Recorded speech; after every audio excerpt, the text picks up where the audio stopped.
ہم ہر شعبے میں ہم بے ایمان ہیں. کیوں ہیں؟ تعلیم کا شعبہ، اس میں سفارش اور سیاست ہے، سیاست کے اندر سیاست ہے، اور رشوت ہم لیتے ہیں، بے ایمانی ہم کرتے ہیں، جھوٹ ہم بولتے ہیں، دوسروں کو تکلیف ہم دیتے ہیں، دوسروں کے مالوں پہ قبضہ کر لیتے ہیں، یتیموں کا مال کھا جاتے ہیں، غریبوں کو تکلیف دیتے ہیں، مسکین مسافر محتاجوں کو ان کا حق نہیں دیتے، کسی کی مدد نہیں کرتے، اپنے لیے سب جمع کر کے رکھتے ہیں، اپنے سے آگے نہیں سوچتے.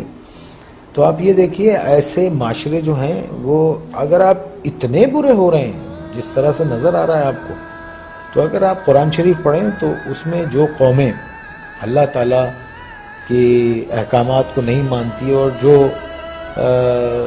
ان سب چیزوں میں نافرمانی میں جب بہت آگے چلی جاتی ہے تو اللہ نے کہا ہے میں ایسی قوم کو تباہ کر دیتا ہوں اور پھر ان کی جگہ دوسرے لوگ لے آتا ہوں. اللہ کہتا ہے کہ میرے لیے یہ کام کوئی مشکل نہیں ہے.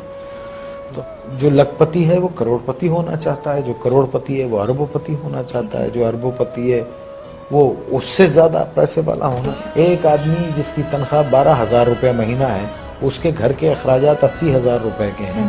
یہ کون سی سائنس ہے آپ مجھے بتائیے کہ وہ اس کو پورا کرتی ہوگی؟ اور یہاں 60% لوگ ایسے ہیں جن کی تنخواہیں اتنی ہیں، لمیٹڈ ہیں، اور ان کے اخراجات جو ہیں. تو پھر کیا کرتے ہیں آپ؟ شارٹ کٹس مارتے ہیں، شارٹ کٹس مارتے ہیں. اور ایک بات یاد رکھیے، دیکھیے اگر آپ نے اپنی اولاد کو حرام کھلایا نا، حرام، بے ایمانی، چوری چکاری، ان سب چیزوں سے لوٹ کے یہ سب چیزوں سے کھلایا، تو وہ آپ کے پاس وہ سارا ویسے ہی نکل جائے گا. آپ دیکھیے کبھی جمع کر کے نہیں رکھ سکتا. اگر اس کے پاس رہے گا، جمع بھی ہوتا ہے، تو ایک ڈیزاسٹر ہوگا اور سب ختم ہو جائے گا. تو ہم کو ٹھیک ہونا چاہیے. ہم انسان ہیں، جانور نہیں ہیں. ہم کو صحیح ہونا چاہیے. ہم کو اس لیے دنیا میں نہیں بھیجا ہے کہ ہم دوسرے کے حقوق ماریں، چھین لیں لوگوں کو. 1200 روپے 800 روپے کے ایک موبائل کے لیے ایک جان لے لیتے ہیں ہم.